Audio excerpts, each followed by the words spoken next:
Question number 1, सिद्ध कीजिए कि √5 एक अपरिमेय संख्या है। तो हम लोग इसका अपोजिट मान लेंगे, माना कि √5 एक परिमेय संख्या है।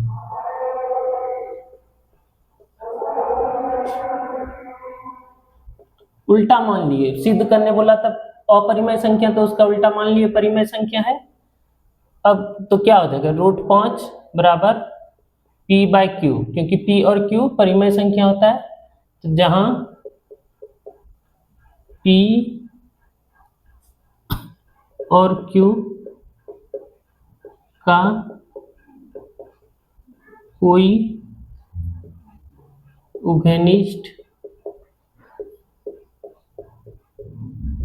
गुणनखंड नहीं हो। अब अगला लाइन हो जाएगा दोनों तरफ वर्ग करने पर, दोनों तरफ वर्ग करने पर, तो √5 का स्क्वायर करेंगे बराबर p/q, इधर भी स्क्वायर करेंगे, तो √5 का स्क्वायर 5 और p का स्क्वायर p स्क्वायर और q का स्क्वायर q स्क्वायर।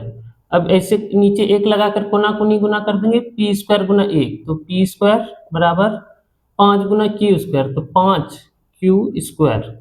अब q स्क्वायर बराबर क्या हो जाएगा, p स्क्वायर, 5 इधर गुना में था, इधर भाग में हो जाएगा। अब लिखेंगे क्योंकि p स्क्वायर 5 से विभाजित है,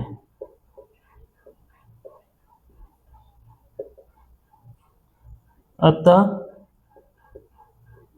p भी 5 से विभाजित होगा।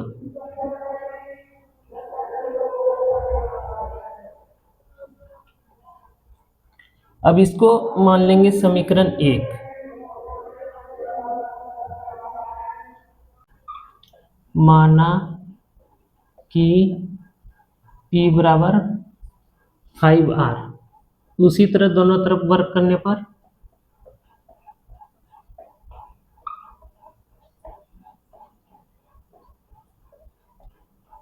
दोनों तरफ वर्ग करने से क्या होगा, p का स्क्वायर बराबर 5r का स्क्वायर, तो p का स्क्वायर p स्क्वायर और 5 गुना 5 25 और r का square r square.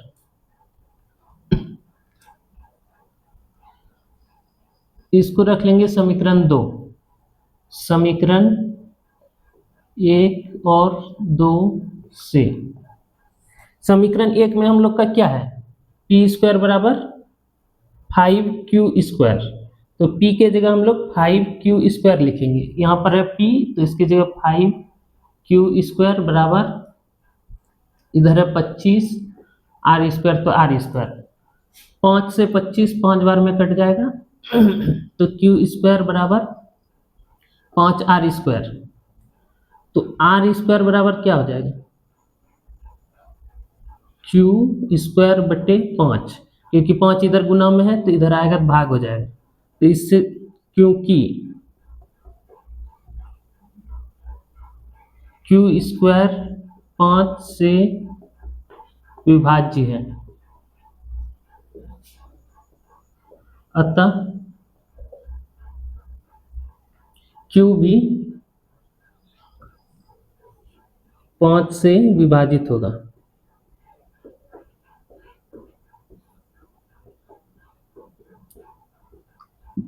q square 5 से विभाजित हो रहा है, तो q भी 5 से विभाजित होगा। इससे क्या पता चल रहा है कि q का एक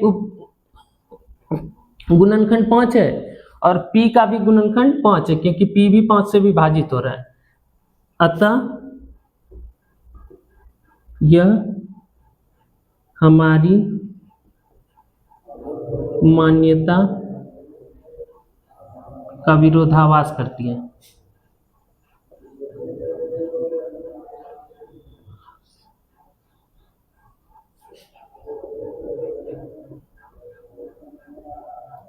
इसलिए क्या हो जाएगा, इसलिए √5 एक अपरिमेय संख्या है।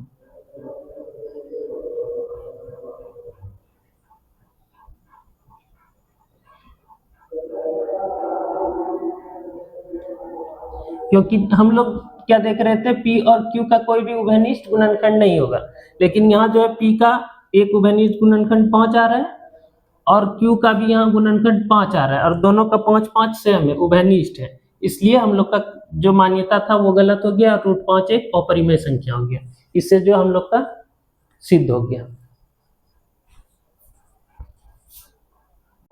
क्वेश्चन नंबर 2, सिद्ध कीजिए कि 3 जोड़ 2 √5 एक अपरिमेय संख्या है। तो इसका हम लोग उल्टा मान लिए, माना कि 3 जोड़ 2 √5 एक परिमेय संख्या है, उल्टा मान लिए। उसके बाद क्या हो जाएगा, 3 जोड़ 2 √5 बराबर परिमेय संख्या है तो P/Q हो जाएगा। तो इससे क्या होगा, इसको उस पर ले जाएंगे तो 2 √5 बराबर P/Q, 3 इधर प्लस में है तो इधर माइनस में हो जाएगा, बराबर में है तो 2 को इधर गुना कर देंगे नीचे वाला से, तो √5 बराबर P, Q 2 से गुना होगा तो 2Q माइनस 3 और नीचे इसका कुछ नहीं है मतलब 1 है, तो 2 1 से गुना होगा तो यहाँ 2 आ जाएगा। क्योंकि P और Q एक परिमेय संख्या है।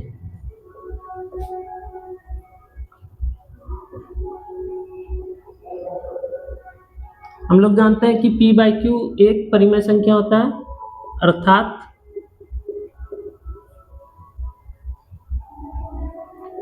P/2Q घटाओ 3/2 भी एक परिमेय संख्या होगा।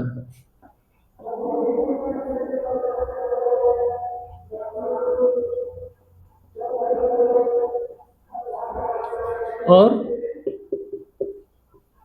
क्योंकि इसके बराबर ये है तो जब ये परिमेय संख्या हो रहा है तो √5 भी एक परिमेय संख्या होगा।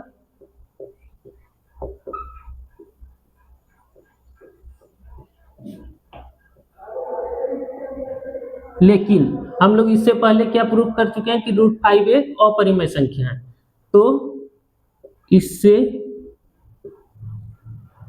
हमारी मान्यता का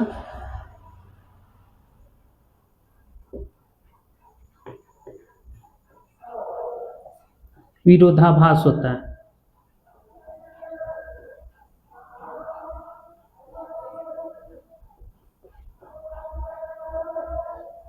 विरोधाभास होता है मतलब उसका उल्टा हो जा रहा है, तो अतः 3 जोड़ 2 √5 एक अपरिमेय संख्या होगा।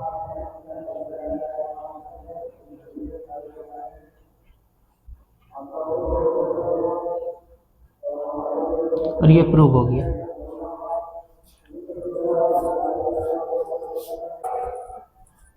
सिद्ध कीजिए कि 1/√2 एक अपरिमेय संख्या है।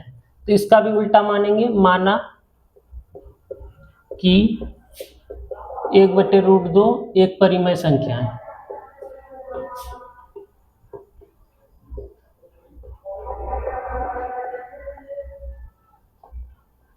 परिमेय संख्या यानी कि 1/√2 बराबर P/Q। 1/√2 इसमें दोनों तरफ हम लोग √2 से गुना कर सकते हैं, क्योंकि √2 कट जाएगा, 1/√2 ही बचेगा बराबर P/Q। 1 गुना √2 तो √2 और √2 गुना √2 2 बराबर P/Q। अब इधर से P को 2 के साथ गुना कर देंगे तो 2 इधर रह जाएगा हम लोग का √2 बराबर 2P/Q। अब हम लोग लिखेंगे क्योंकि P और Q परिमेय संख्या है,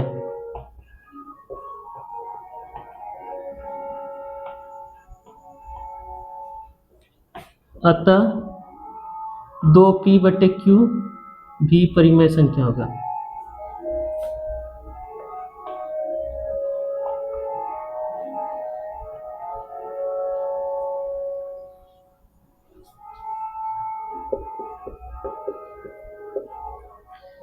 देखो 2√/q भी एक परिमेय संख्या हो गया, तो इसके बराबर ही √2 है, तो √2 भी एक परिमेय संख्या हो जाएगा।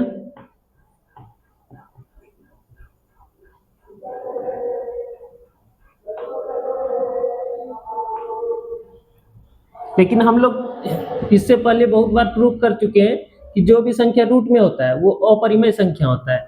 तो आगे हम लोग लिखेंगे लेकिन इससे हमारी मान्यता का विरोधाभास होता है।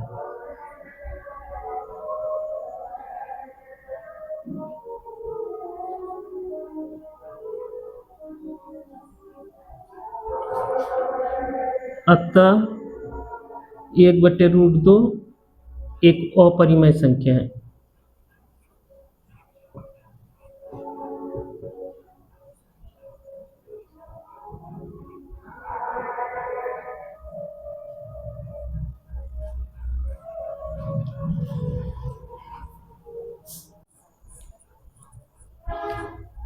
तीन का 2 नंबर, इसमें भी मानेंगे माना कि 7√5 एक परिमेय संख्या है।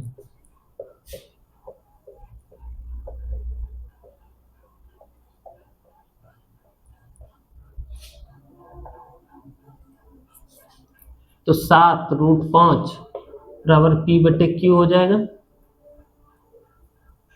तो √5 को इधर रख के बराबर p और 7q के साथ गुना हो जाएगा 7q, क्योंकि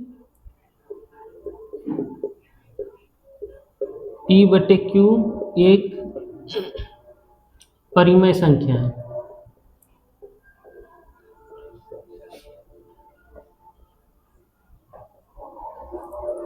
अतः p/7q भी एक परिमेय संख्या होगा।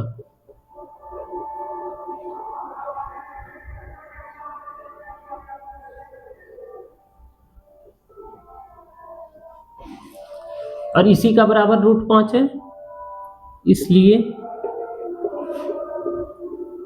√5 भी एक परिमेय संख्या होगा।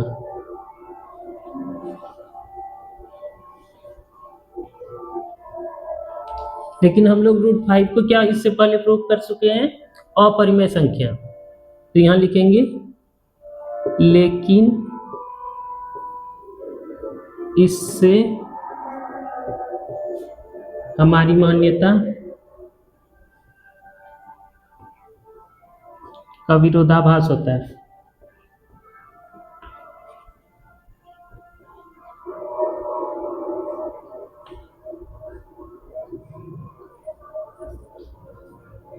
अतः √5 एक अपरिमेय संख्या है।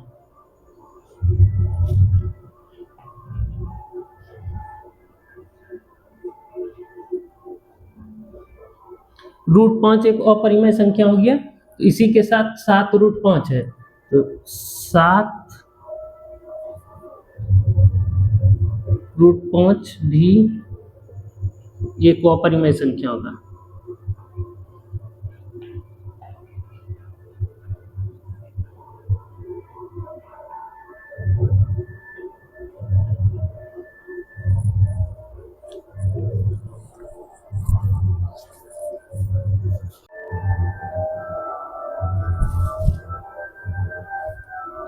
तीन नंबर, 6 जोड़ √2 को भी प्रूव करना है कि यह एक अपरिमेय संख्या है। तो माना 6 जोड़ √2 एक परिमेय संख्या है।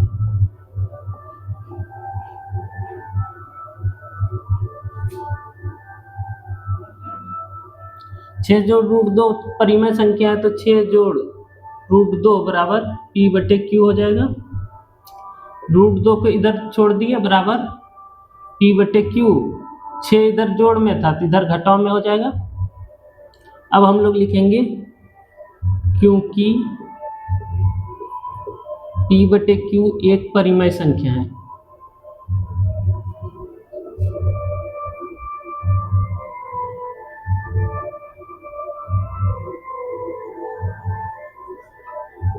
अतः p बटे क्यू घटाव 6 भी एक परिमेय संख्या होगा।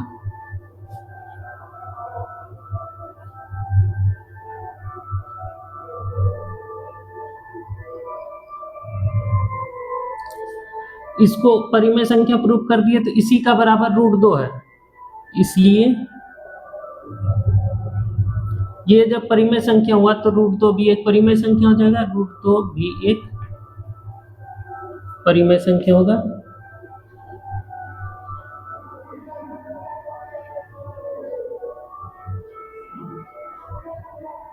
लेकिन हम लोग क्या जानते हैं, रूट वाला संख्या अपरिमेय होता है।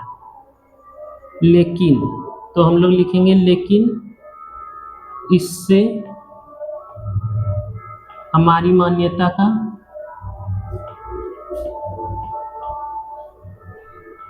विरोधाभास होता है।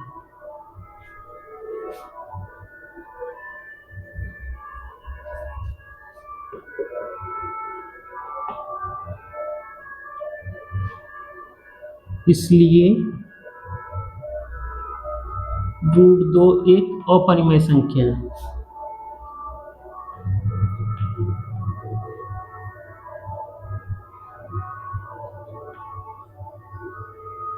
और जब रूट 2 एक अपरिमेय संख्या है तो अतः 6 जोड़ रूट 2 भी एक अपरिमेय संख्या है।